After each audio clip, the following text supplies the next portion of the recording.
Alors, question d'un membre du CERF de Wallonie. Imaginons que mon chiffre d'affaires plonge, malheureusement, que je constate, comme vous venez de le dire, que mes commerciaux vendent mal, c'est-à-dire vendent à perte. Qu'est-ce que je peux faire pour couvrir, évidemment, mes frais fixes, c'est ça, sous-entendu. Mon chiffre d'affaires baisse, donc comme je le dis, ça n'empêche pas de questionner son chiffre d'affaires, c'est quelque chose d'extrêmement important. On vend très souvent mal et du mauvais chiffre d'affaires donne l'illusion qu'on a du travail. Donc je prends l'exemple d'une société qui fait 100 de chiffre d'affaires et qui en a 30, qui a du chiffre d'affaires à perte. Ça donne l'illusion à tout le monde qu'on a du travail et que tout va bien, quelque part.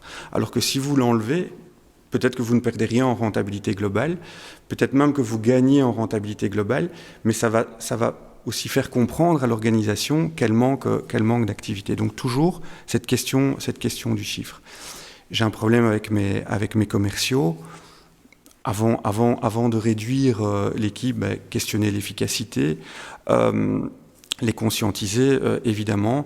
Travailler sur le marketing, c'est pas parce qu'on est en crise qu'il faut arrêter d'investir dans la communication. J'irais bien au contraire. Le networking, la communication sont des éléments excessivement importants. Il faut bien se dire qu'aujourd'hui, les médias rament pour trouver des annonceurs. On a un espace publicitaire qui est très libre, on a un coût des publicités qui est en chute libre, donc c'est aussi un moment où on peut acquérir de la visibilité.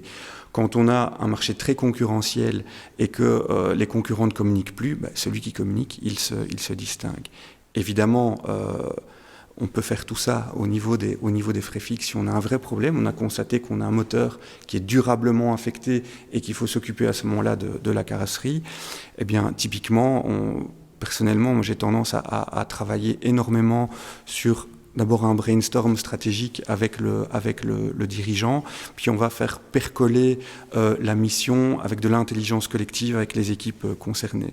C'est absolument incroyable de se rendre compte que les gens, quand il y a un affectio societatis suffisant, vont être vraiment très motivés au destin de l'entreprise, surtout dans les PME, et ils ont des trésors d'imagination et de créativité. Et quand vous impliquez les gens dans la décision qui va les impacter, mais comment rendre cette décision encore plus acceptée? C'est juste impossible. D'expérience, on a restructuré il y a quelques années une agence de voyage qui avait un volume assez important. Et le problème, c'est que le dirigeant, aux commandes depuis plus de 40 ans de cette entreprise, ne s'est jamais vraiment adapté à la voilure des agences classiques dont la productivité était de plus en plus grande. L'ensemble de son personnel est considéré comme des enfants. S'en séparer était excessivement compliqué. Eh bien, on a fait l'analyse avec les concurrents pour se rendre compte que la productivité chiffre d'affaires par tête était très différente. On en a parlé au personnel, on a décidé de pistes de restructuration ensemble, et certains ont proposé de passer en 4/5e, passer à mi-temps. Tiens, moi j'ai peut-être une opportunité d'emploi ailleurs, ils sont partis, et l'effet vraiment très positif que ça a eu aussi, c'est que ça a donné un véritable coup de fouet à l'organisation, et là où on s'attendait simplement à réduire les coûts, en fait, ça a boosté le chiffre d'affaires parce que l'ensemble de l'équipe s'est mise à vouloir vraiment sauver cette entreprise.